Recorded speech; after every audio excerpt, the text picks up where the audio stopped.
Hi, welcome back to the channel. In today's episode, I want to talk to you about what's happening in the Chinese economy because we've just got the latest data for industrial production and retail sales, and they are the worst that China has seen since August 2024. So that's 14 months. And this represents a serious problem for China because industrial production is basically what China does. It makes things and then it exports most of those things around the world and sells some of those things to Chinese consumers. But when industrial production is contracting, that tells us that there are fundamental issues going on right now in China. If we have a look at this chart, it shows the movement in both industrial production and retail sales in China dating back to 2023. And the scale on the left hand side of this chart shows the percentage increase year on year. And if we look at what's been going on in 2025, you can see that at the start of the year, things were actually going quite well. The orange line shows industrial production. And you can see that in February, it got up to almost 8% year on year growth. And similar for retail sales, it was up by almost 6%. And if you look at the trend between the middle of 2024 and the early part of 2025, it was predominantly upward. So things were going in the right direction from China's perspective. But if you look at what's happened in the second half of 2025, things have been going seriously south. So industrial production has fallen from that high at the start of the year of around 8% to the latest figures, which show that year on year it's only up by 4.9%. And as I mentioned, that's the worst increase that China has seen since August 24. Now, you might be thinking, well, 4.9% increase year on year, that seems pretty healthy in terms of the output. Well, it is relatively, if you were looking at it just in isolation, 4.9% is reasonable growth, but not for an economy like China, where they've built in 5% year on year growth every single year just to achieve the figures that they need to be able to cover all of their costs. But also, the biggest worry here is the trend. And the whole point of showing a graph is to look at the trends. And if you look at the trend in 2025, you can see that it's significantly downward. And particularly over the last couple of months, we've seen a sharp downturn. And if that trend continues, and let's face it, it's very likely that things are going to get worse for China because they're facing a whole barrage of tariffs in the USA that have been introduced by Donald Trump, but also they've got similar issues in lots of other economies like the European Union, where they've decided that China has been subsidizing a lot of its industry and therefore is selling at too low a price to be able to be a genuine, real deal price. So those economies are now adding tariffs to try to level the competition for local producers. So the trend isn't good, and 4.9% growth actually for China isn't a great outcome. But if we look at retail sales, the situation is actually worse. So it's a very similar trend between the middle of 2024 and the start of 2025. We had this upward swing in year on year growth. But since May, we have seen a huge reduction from 6% year on year growth to the latest figure of 2.9% growth, which is the worst since August 24 as well. And the trend here is showing that we could see retail sales growth grinding to a halt in China. And that's a problem because, as we've discussed before, the two options that Chinese companies have when they're making things either are to export them or to sell them in China. So really, you need one of those markets to be going well. But what this chart shows us is that production is down and retail sales in China are weakening. And this is a major problem because producer prices for a lot of Chinese companies are going down. In fact, if we look at this chart, which shows producer prices over the past 12 months, you can see that they have been falling in every single month. And the latest data for October shows that they were down by 2.1%. So what that means is that Chinese companies, on average, are selling their products today for 2.1% less than they were this time last year. And that's an issue because all of their costs have gone up. So they're paying more for their raw materials, they're paying more for their wages, they're paying more for their rent and their fuel. So when your costs are going up, but your prices are going down, that means that your profit margin is being squeezed. And this isn't a recent phenomenon. If we expand the scale of this chart to show the last 3 years, you can see that producer prices have fallen in every single one of the past 36 months. And what that means is that this becomes cumulative, because if your price fell by 10% 2 years ago, and then another 10% last year, and then another 10% this year, then when you add all of that together, it's an absolute nightmare. And that's exactly what's happening in China. Not falling by 10%. Obviously, I just gave that as an example. But they have been falling by more than 2% on average. So year on year, Chinese businesses are seeing their profit margins being chipped away. And I recently have made a video talking about the fact that more than 50% of Chinese businesses are now making losses. And that's not sustainable. If you run a business and you're making losses, the only way that you can keep your business alive is by borrowing money or using cash that you've built up from previous profitability. But as you can see here, there hasn't been a lot of previous profitability. This has been a big problem in China for a long period of time. Now, car sales have been one of the bright spots in terms of the Chinese economy over the past few years. But interestingly, car sales are now starting to weaken as well. Car sales in October fell for the first time in 8 months. And this is an indication of the major problems that are now building in China, because big ticket purchases like a new car are one of the first things that people pull back on when they're facing economic challenges. So if you think about it in your own context, if you're not sure what's going to be happening with your job, or you didn't get the pay rise that you wanted, or some expense has started to take more money out of your monthly budget, then you would think twice about renewing your car, buying a new one. You just think, well, I'll just hold on to the one that I've got for another year or so. I can make do. It's fine. I don't really need a new car. And that's what's happening in China. And interestingly, electric car sales, which have actually overtaken traditional sales, it's around about 56% electric in China at the moment, around 44% traditional cars in terms of the new sales mix. They also fell in October. So we are seeing the momentum starting to run out in China in terms of retail demand. But it's not just the home market where China is struggling, it's also struggling with regards to exports. This chart shows the year-on-year movement in China's exports, and you can see that in October, exports fell by 1%. And that was the first time in the last 12 months that China's seen an actual fall in exports, apart from in February, which was the month after Donald Trump took over as the president of the USA. And obviously, there was a lot of uncertainty as to what was going on with regards to all of the tariffs that were being applied against Chinese goods.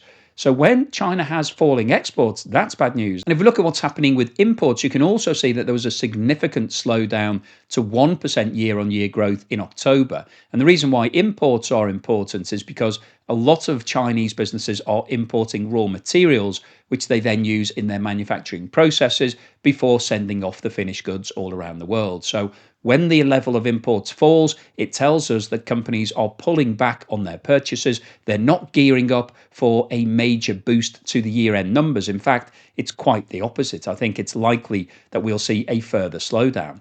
And of course, one of the fundamental problems with the Chinese economy that we've discussed a lot is what's going on in the property market, because in the first 20 years of this century, we saw the property market really providing a huge boost to the Chinese economy. Everybody was running around buying property. There were huge property development companies building new cities all across China, and it was a win-win for everybody. But unfortunately, it's been a lose-lose for the last few years.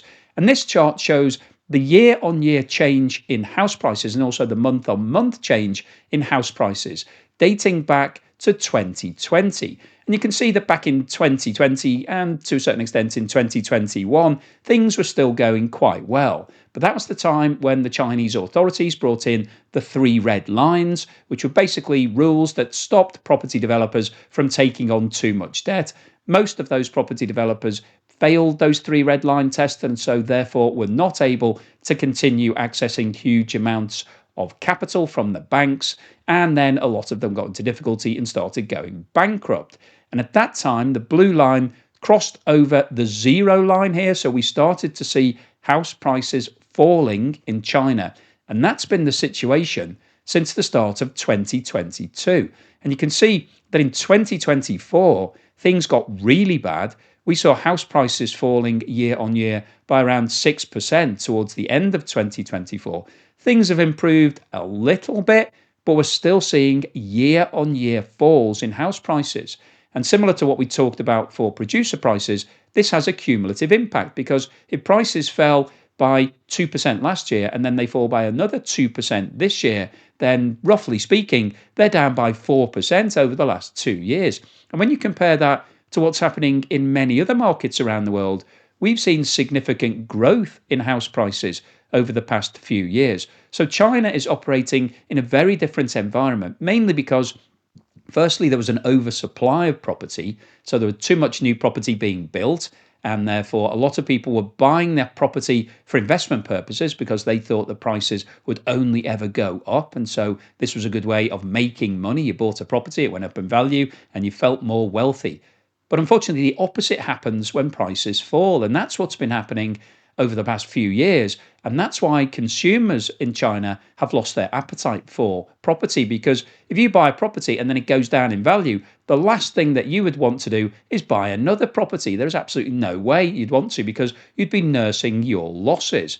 And unfortunately, that combined with the failure of a lot of the big property developers like Evergrande has meant that nobody really has a lot of confidence in the market. And you can see that month on month for the past 2 or 3 years, we've seen monthly falls in prices. And that doesn't encourage you to buy a property. If you're thinking about buying a property and you see that prices are going down every single month, then you'll probably just wait. You wait for the market to bottom out. But the market hasn't bottomed out and it's unlikely to. And the reason why I'm showing you this chart is because in the first 20 years of this century, the economy was being boosted by the property market. Unfortunately, it's now being dragged down by it. And a lot of people who bought property are very unhappy because their life savings have basically gone up in smoke. So this is one of the drag factors that's reducing retail sales and causing people in China to be more cautious, which is obviously having a devastating impact on Chinese business. So what's the summary and conclusion today? Well, I wanted to post this video because clearly we've been talking about China for a long period of time. And so whenever the latest data comes out, I always want to give you an update. And what we've seen in today's video is that industrial output, which tells us basically how much Chinese businesses are producing, how many goods they've actually made for either export or their home market.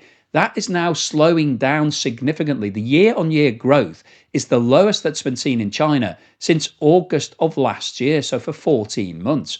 And that tells us that there are problems. And combined with that, we've seen a slowdown in retail sales. So Chinese consumers are not increasing the amount they're spending by as much as they were historically. This is also the slowest rate of growth that's been seen in China since August 24. So things are going on in China right now that are going to have fundamental repercussions for Chinese businesses and the Chinese economy.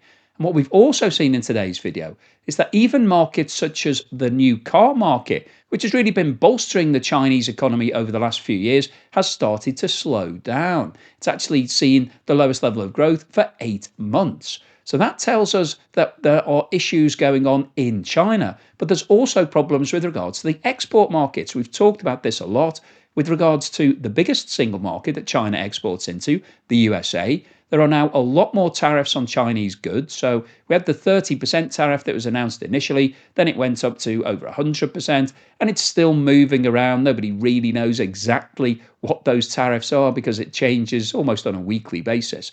But that uncertainty is causing major problems for Chinese businesses because it's increasing the price of their goods immediately, but it's also meaning that businesses in the USA are now looking for alternative options. So rather than buying from China, they're buying from elsewhere because you just don't know what might happen. If Donald Trump suddenly decides that he doesn't like China again and he's going to increase the tariff to 100%, if you're a business in the USA and you're sourcing all of your product from China, that's absolutely devastating.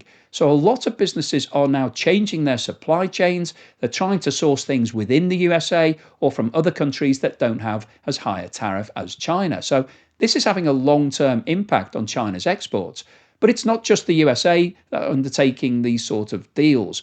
In Europe, we've also seen tariffs being applied against firstly Chinese cars, and then lots of other different types of imports. So China is facing real hurdles with regards to maintaining the amount of business that it's doing with the rest of the world. And that's having an impact on Chinese businesses. They're seeing a slowdown in demand.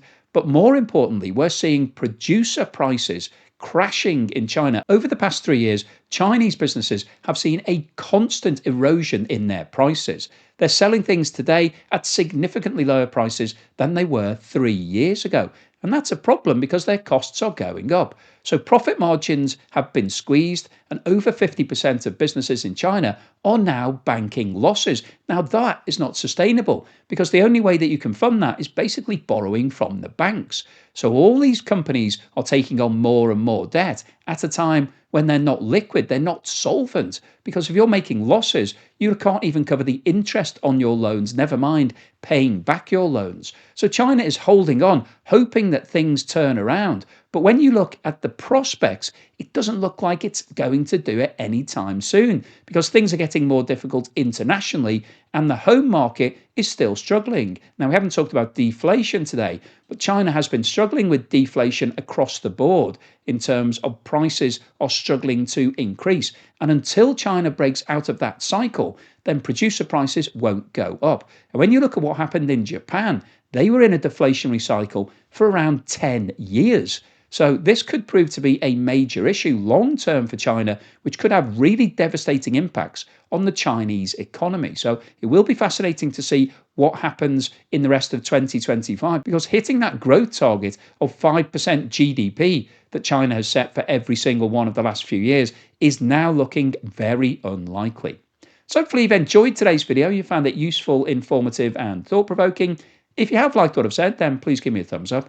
Please subscribe if you haven't done so already. And thank you so much to everyone that's supported me. If you bought me a coffee or sent me a YouTube super thanks or signed up as a YouTube member, a Patreon or Buy Me Coffee member, thank you for that support. Really appreciate it. And here's something to put a smile on your face.